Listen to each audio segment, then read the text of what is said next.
Venga, vamos a meternos de lleno en la historia de Perú. Una historia que, bueno, casi todos creemos conocer, ¿verdad?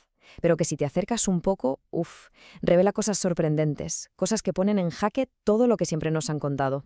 Fijaos, la gran historiadora María Rostruwowski soltó una frase que es tremenda. Dijo que Perú es un país acomplejado.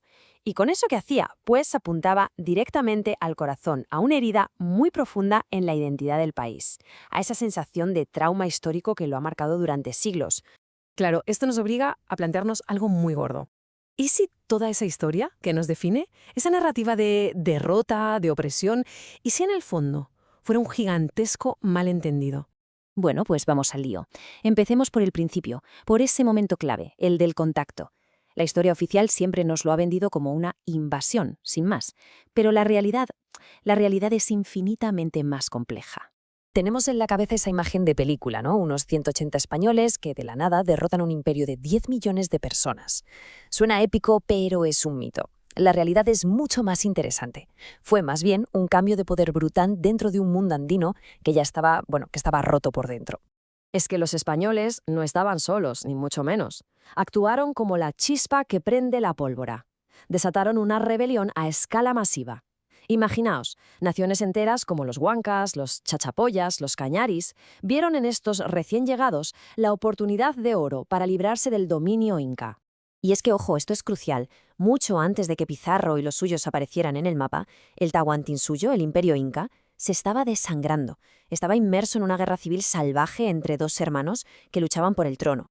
Así que, para la gente de Cuzco, para la facción leal a Huáscar, la llegada de los españoles no fue una invasión. ¡Qué va! Fue la caída de Atahualpa, un tirano, un usurpador al que odiaban.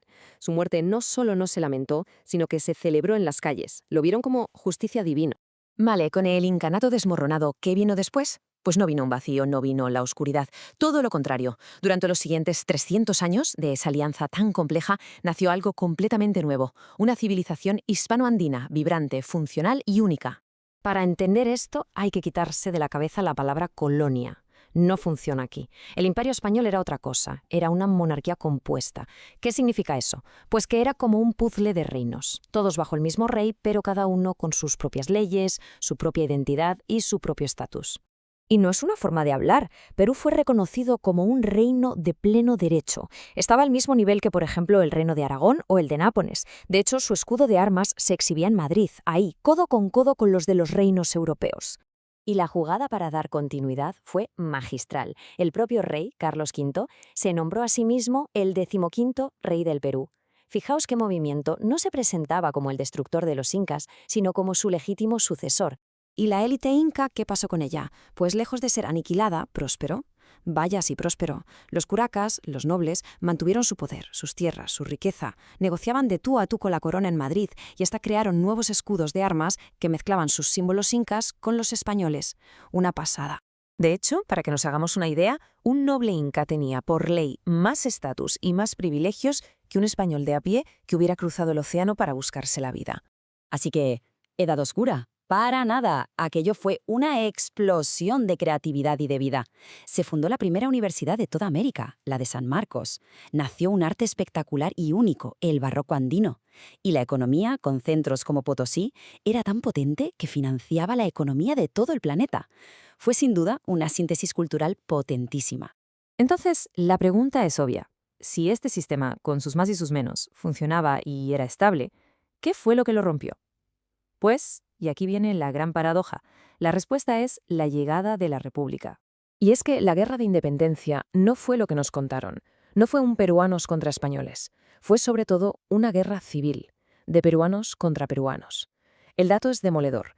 El 90% del ejército realista, es decir, el que luchaba por el rey, estaba formado por peruanos. La República llegó con una promesa de igualdad para todos, pero lo que trajo fue una ruptura total y violenta. De un plumazo, eliminó los títulos y privilegios de la nobleza inca, destrozó toda la estructura de poder andina y con ello se cargó el pacto que había funcionado durante 300 años.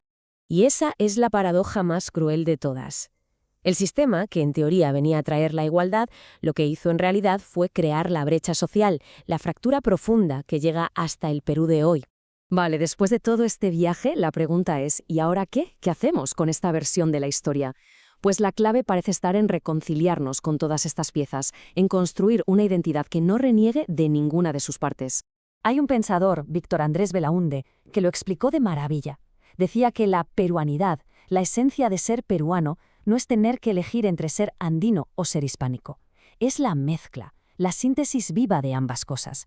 Y ninguna de las dos se puede quitar de la ecuación. Claro, intentar ser solo una de las dos cosas es un callejón sin salida. Un indigenismo puro estaría fuera de la historia, sería anacrónico, y un hispanismo puro estaría fuera de lugar, anatópico, porque su espacio es América, no Europa. Y que quede claro, mirar al pasado de esta forma no va de negar las injusticias o los abusos, que los hubo, va de reclamar una historia completa, una historia que no nos defina por la derrota, sino por una fusión complejísima, a veces dolorosa, pero siempre fascinante. Al final, todo se reduce a una pregunta que resuena hasta hoy. Si logramos sanar esa visión que tenemos de nuestro propio pasado, ¿seremos capaces de construir un futuro más unido, más íntegro?